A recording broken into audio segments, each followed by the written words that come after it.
Um, and flowing in from this, a good place to practice the manners are at the dinner table, and that was another positive that we wanted to talk about. Something positive to do is eat dinner as a family. Sans telephones. Yes, I think yes, we we could. should We say did that. not think Yes, of that. We didn't think of that because it's really not an issue for us. We're older people, and we're not addicted to our phones like you younger generation. I'm just kidding. I know you're not all addicted, but I'm just saying. Yeah, dinner with your family, no phones, it's conversation. about relationship. Yeah. And we looked up some of the research, some of the good things. Oh yeah. And we thought that was really funny that research has been done on eating as a family. That seems kind of a funny thing to research. And I was imagining in the 1700s that wouldn't have been something people researched back then. Well, But even the baby yeah, boomers, right? They're like, why would we need why to would we research that? research When that? I But grew up, that's yeah, what we did. We had at least dinner a as a meal. family. Yeah. So, but the things that they came up with, the research showed some incredible benefits, things that you receive from eating as a family, and things that are less likely to happen. So Yeah. um, So lead away. it's a few things that you're going to avoid, and then some positive things that you. And I think that's a good way to think about things. And all of this stuff, it's like, what are we? What am I moving toward? And what am I moving away from? A lot of people don't like to think about the negative, and I'm not saying to be negative, but I think it is important to think about, hey, if I don't do these things, if I don't do the things that I need to do for my marriage, what's going to happen? Mm-hmm. you know, that's what we want to move away from. You do also want to be looking toward what you're moving toward, but the goal that you're moving toward, and getting better, and moving in a positive direction. But so anyway, so here's some of the negative things that are avoided. Or there's a lesser chance of this happening. And I think it's more related to children, although maybe it's related to you as the parents as well. But there's lower instances of substance abuse, lower instances of obesity, lower instances of eating disorder, lower instances of teen pregnancy. So very, very important. And then the two really positive ones that we liked were higher self-esteem and higher sense of self-resilience, right? So being able to be self-directed, self-motivated, very important, very, very important. So yeah, not an exhaustive list, but those are just some positive benefits we found that have come from research that's been done. So I thought that was really cool. Very So yeah, big things. Those are huge. Self lower self substance abuse. That's a really big deal from eating as a family. So that's again, for the baby steps, if you need to start with, just you, don't feel like you've missed everything if you're not eating a meal every single night. Just start somewhere, and as it becomes a habit, I think you can get there. But don't feel bad if you need to start with just one meal a week as a family. Start somewhere, take a little baby step. Don't worry about it. Keep the goal in mind. Keep the goal in mind that it's about building a relationship, and it's we started with manners. It's a great place to practice those manners, and again, wherever you want to start with that, you don't have to go full Emily Post and put your white tie on and Downton Abbey it. You can where you're at. Start from where you're at and just try to make little improvements. If it's just learn to chew with your mouth closed, put your not put your elbows on the table, whatever it is. We've got young children, so it's you have to have a certain amount of grace there that they're not gonna. It's gonna take them a while to get to understand all the steps you want to take. So just little steps. Yeah. Yep.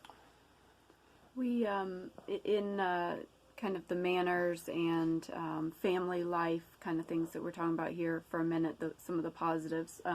We wanted to just briefly kind of talk about respecting each other's pet peeves. That that's a positive thing to do. Not to brush it off and say, well, that's silly. That's a little thing. For John, it's leaving things on the floor, leaving things on the arm of a chair. He can't stand that, and that's something really easy I can do to respect it. It doesn't really bother me. That doesn't mean I shouldn't do it then. That means I should do it. It bothers him. I should respect that. Same for John. I can't stand towels hanging on the door after a shower. I want them like on the hook or on the rack. He can put them on the hook and on the rack. Those are little things, pet peeves. Everyone has the proverbial squeezing the toothpaste or toilet paper roll. There's, some of them, you all know each other's little pet peeves, and I think it's a good place, a positive thing to do is respect that for each other. Honor that. Don't judge them that, I shouldn't bother you. It's such a little thing. Say, okay, I'm going to do that. And that kind of segues us into something else that we feel very strongly about that's really awesome. A positive is, and it's about catching little foxes. John's going to read a verse. It's actually in the Bible. About fox hunting. No, I'm just kidding. It's from the... It's actually in the Bible from Song of Solomon. John's yeah, read it for us. Song of Solomon, chapter 2, verse 15. It says, "Catch the foxes for us, the little foxes that spoil the vineyard, for our vineyards are in bloom." And if you know about the book of the Song of Solomon, it's really about marriage, relationship, and we just have always felt very strongly about that verse, and the way we've applied it in our marriage is just really the realization that the small things, if you don't take care of them, are going to grow and grow until they're bigger things. Mm-hmm. So I think it's really important, especially early on, and it ties right in with that pet peeves thing that Karis was talking about.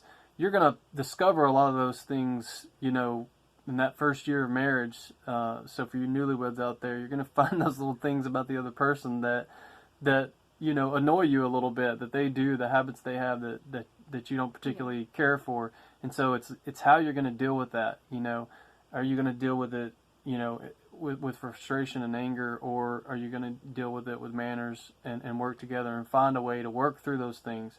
And, it's silly to think about, because you think, well, how can these little things grow and grow? But it's like they will add up, and if they're not dealt with, and if you are saying, well, I'm not going to address it even though it's bothering you, I think that's not good either. So find positive, loving ways to address those things with each other and deal with those small issues. And there can be hundreds of them before they grow into larger issues. So. Yeah, we've talked with some couples on the issue of finances. They started out with just, I want to spend money this way. I want to go buy this little thing. And the other saying, I don't want to spend money that way. Just a small little, fight or issue. And it's become, a huge thing. They've accumulated all these hurts. It's wounds. It's very, very painful. And they are separating now from those because they've, snowballed. And so those were some little foxes that needed to have been caught early on. And that's a great, we'll kind of touch through all that several times of some of those little foxes that you can catch. Yeah. And in the, verse, it says, while our vineyards are in bloom, that's while things are good, while you're in a good spot, while you love each other and you're, maybe in the honeymoon stage, or, catch them then, instead of when they're huge and they're bears and, they're mauling you just. And if that's the case, if you're in that place where you're not in a good spot, just the encouragement there is you can still start with one small thing, whatever the low-hanging, easy fruit is that you think you can do. Find that thing and start there. Yep, definitely. Another thing that's a positive thing to do is exercising together. Yeah. So you want to marathons, ultra triathlons. No, I'm kidding. 100 miles. Whatever you can find that works together. We have things that we do together that are, stuff that we can both enjoy, like hiking, bike rides, things that work for both of us. But then, there are things that I do individually that she does individually. I like to run. It's not really her cup of tea. Which I can certainly understand. There is a bit of masochism involved in it. You have to just sort of beat yourself up a little bit when you train for a race. We're not saying you have to, your exercise program has to be together, but that it is a good thing, activity together, getting outside, hiking, biking, those types of things. Yeah. It's a good way to build relationship, build intimacy.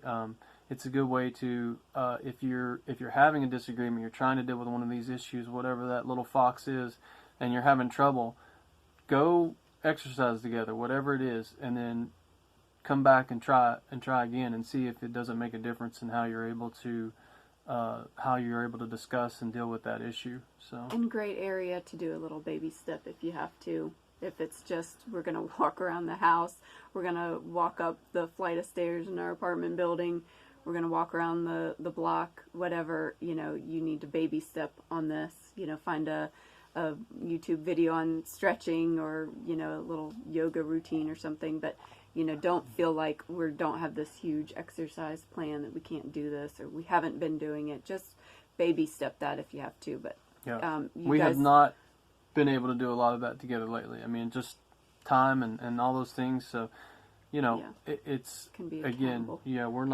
not perfect in Yeah. this, you know, but it is something that we do enjoy doing together, and we You find all it's a have- good intimacy builder, and You it's all fun. have heard, you know, all the benefits of endorphins and all the health benefits.